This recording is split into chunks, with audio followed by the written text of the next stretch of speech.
Hey everybody, this is Joe and I'm in my Houston, Texas garden. I'm in zone 9A and I'm going to give you a look at my garden in the beginning of December. This rose, which is the first time it's looked this fabulous, is a David Austin rose called Gentle Hermione, and it is so delicate and sort of a pale peachy kind of pink, and I think it just needed the weather to cool off here in Houston. The other roses, this is the thing about fall in Houston, is that you get roses that are just incredible. This is Mrs. B.R. Cant. If you've seen this, my videos before, you know this is my favorite rose, except I say that about every rose that I have, almost. So Mrs. B.R. Cant is still looking beautiful and has flowers all over it. And then there are a couple of other roses that really came into their own this week. This is Souvenir de la Malmaison, and it is just, this is one of my very favorite roses, of course, but this one is very prone to thrips and black spot, and it's kind of a hot mess a lot of the time. So this is as pretty as it has been. To have this many flowers on it all at once is super fun. And then when I redid the front yard, I had another one up there and I added it. I see, I notice now I've got a chunk of it that's died, but I'm hoping that this will actually turn into a big chunk. And then this is sort of the sport of Souvenir de la Malmaison. This is Clotilde Super, and it is like the teeniest, tiniest version of the same rose. It's a little bit darker pink, but it is just so delicate. And this is the first time this bush has looked so good, and it does sort of fade to a paler pink the longer it's on the bush. And then let me walk you back here. There is an incredible rose that is pulling out all the stops back here. This is Excellence von Schubert, which has, I've been sort of waiting for it to have a really great flush. Look at that. Isn't that amazing? And it's just huge. And it's got more buds here and there and up there. But it's just one of my favorite roses, and I give it a lot of space in this garden. You can see how big this rose is, and I planted another one right here, same rose. I was hoping to have it come sort of back this way, but it's still, early in the game for that. And then I've got Amistad Salvia just coming up. It's about 4 feet high by now, and this is got all cut down almost to the ground this at the end of the summer, and it's come back beautifully. I replanted my carrots. I love to plant carrots and let them bloom in the spring. I covered them up. The squirrels got to them last month, and I had to replant, but I've already got new growth. And now I just have to decide how long is long enough to trust that the squirrels won't get them. I guess when they get too big for my little cage, I'll take them out. Now I've seeded poppies all in here, and I've got some old. I threw some zinnia seeds in there earlier, and a couple have come up, but I don't really necessarily expect them to come up and be pretty this winter. If it doesn't freeze, they'll come up nicely. But I've put poppies all in here, and that's a Spillarton mix of Monarda. And I grew it from seed last year. It never bloomed. I've moved it. I'll kind of see what happens. One of my favorite little things back here that it's so pretty. This is Gulf Coast Penstemon. And it is such a pretty, delicate little flower, and it's really bloomed all year long, off and on. And I can see, this is so pretty. that's just finished blooming, and now there's another little spike right there. And so I'm hoping, this is, you know, I've grown it for about a year, I'm hoping that it will bloom all winter. I don't know quite, it's a perennial, I don't quite know what it'll do, if it'll die down or if it's a little bit evergreen or tough with the light frost, but we'll see. But anyway, I'm super happy about that.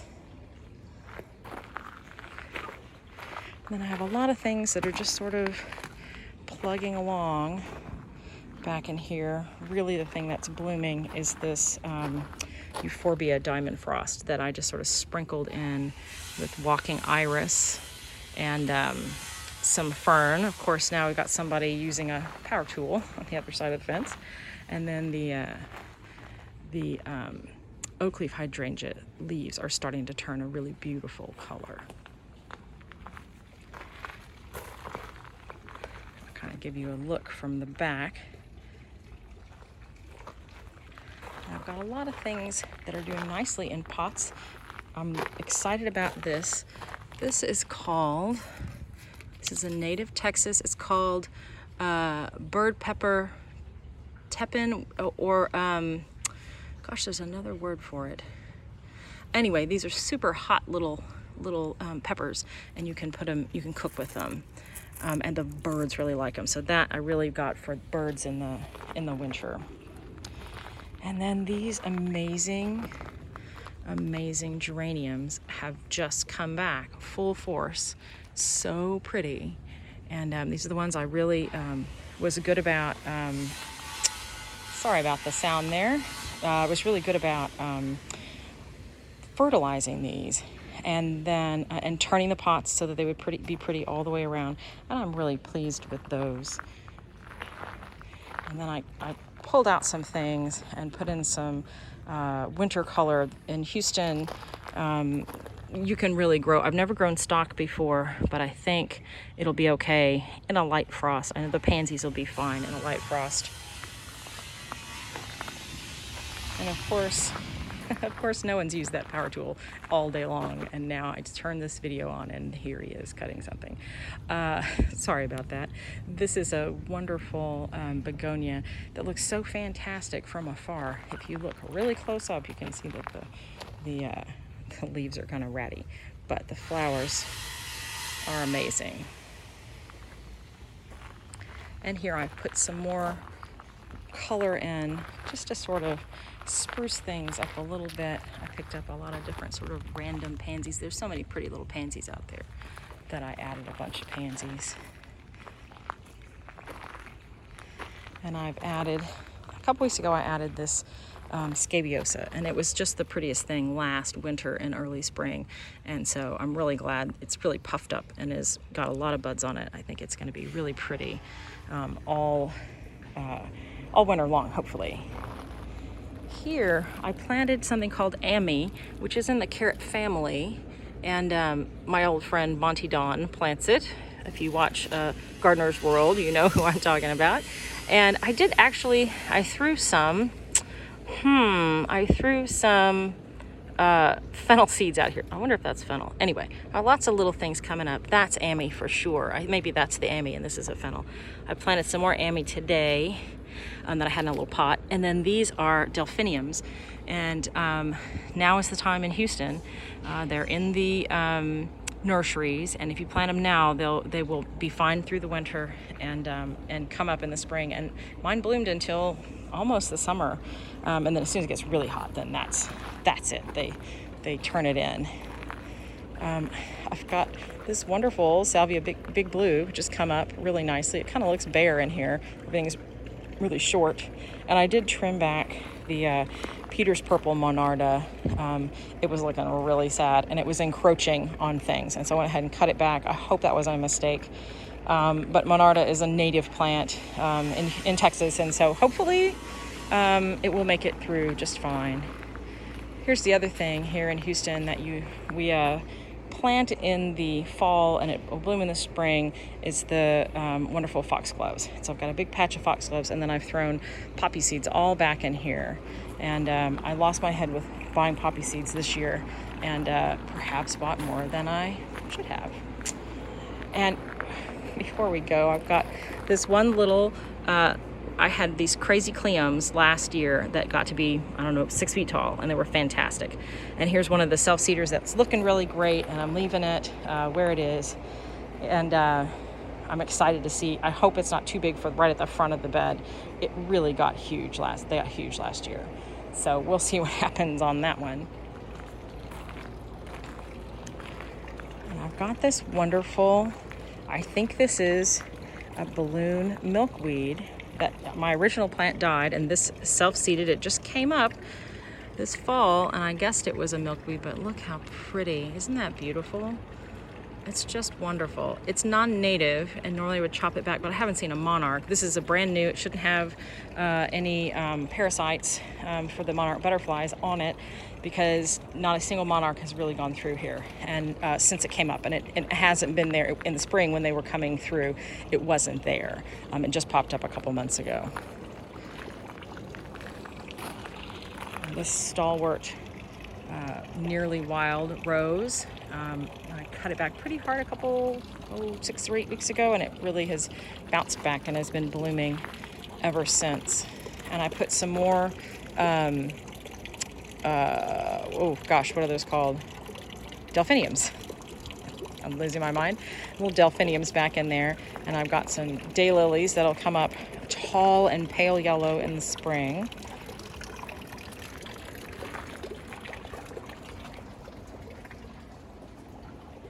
And then the things that are making me excited about the garden right now are how these, my favorite coneflowers, which are the pretty parasols coneflowers, they took a hit in the summer. They just struggled. This late summer, it got awfully hot, and they're really getting bigger and bouncing back. And then I've got my new little, that I bought. I bought this one. This is a Echinacea pallida. I grew that one from seed. I'm pretty excited that one from seed is looking really good.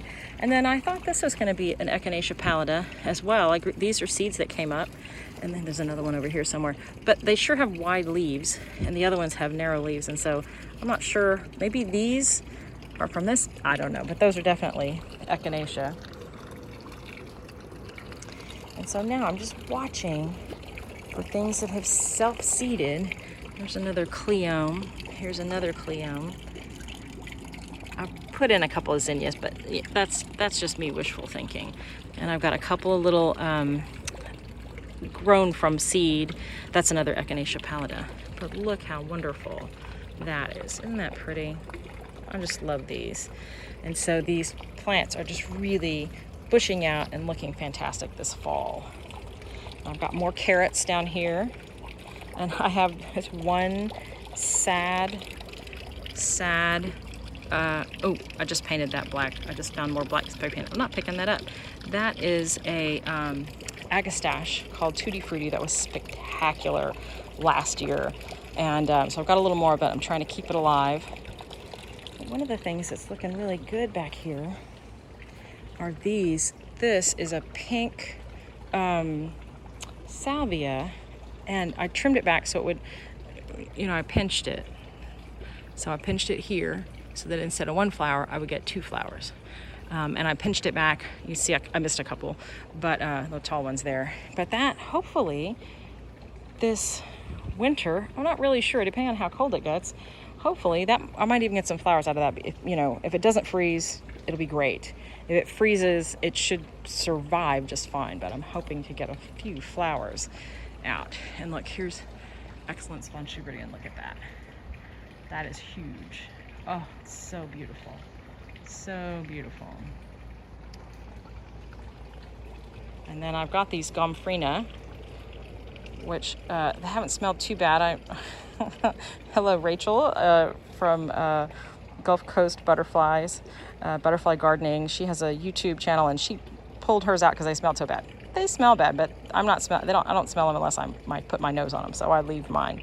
But they're far enough away from me for me not to be bothered by them. The Salvia leucantha is it's still flopping over, but it's still pretty.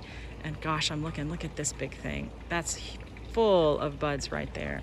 So I just love you know, Houston in the fall, and I guess we're technically in the winter now, aren't we? It's so fun because it's just, you know, kind of wonderful weather. It's actually been hot. It's actually hot today. That's a salvia black and blue, which is, I love it. It's wonderful.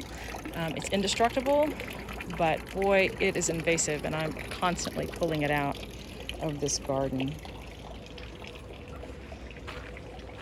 And here I've got a few little things planted, little seeds, mostly pansies, and then I just put some new color in. And over here, I put some new color in there. Oh, I'll show you, I finished on the last thing I'm so excited about. So I have wanted a passion vine for Gulf fritillary butterflies. And I planted a little one. I've had a passion vine in years past, and it just got to be 40 feet tall and out of control. And so I bought a little native one, and it just hasn't gotten very big. It's all right, and it's alive, but this one was at Buchanan's Native Plants here in Houston, and it was 30% off. And so it should only get 20 feet tall. And there's a little caterpillar right there. And I bought it with a chrysalis on it. And the little chrysalis I noticed the other day, he's already eclosed and flown away. So there's the remains of the chrysalis. And so I have tried to grow climbing roses. I've got climbing roses here along the driveway. And so I've killed every climbing rose I've ever put right here. So I thought, well, okay, I've already got the trellis, right, for it to grow on, and it can go all the way up here, and it can go all the way over across. So I've got lots of space. If this really takes hold, it will be gorgeous and have those huge passion flower, huge flowers, which are really funky, giant flowers. These will be purple, and then the butterflies, the caterpillars every year just eat it down to the nub. I think the reason this one didn't sell and they put it on sale is because, they got it at the nursery and it was gorgeous, and then the caterpillars came and just ate it all, which happened at all the other ones at the nursery. So it was limping along, and they put 30% off, and I snapped it up. So, and here's some of these climbing roses. This is Mrs. B.R. Cant again. It's really pretty right there. Doing well. Got a few more. We've had 9 inches of rain in November. We had 9.5 inches of rain in my house, and so that's fantastic. But it's made some of the rosebuds kind of not open very well. They've gotten a little bit rotten. There's some more Mrs. B.R. Cant. So pretty. Ah, love it. All right, well, I'll let y'all get back to your gardens. I hope y'all have a great weekend, and that your garden, especially if you're in the deep south on the Gulf Coast, that you still have a bunch of flowers and you're putting things out. I'm having such a good time getting to add things to my garden, and I think it looks pretty good. And the roses, my goodness, so fantastic. Take care. Bye-bye.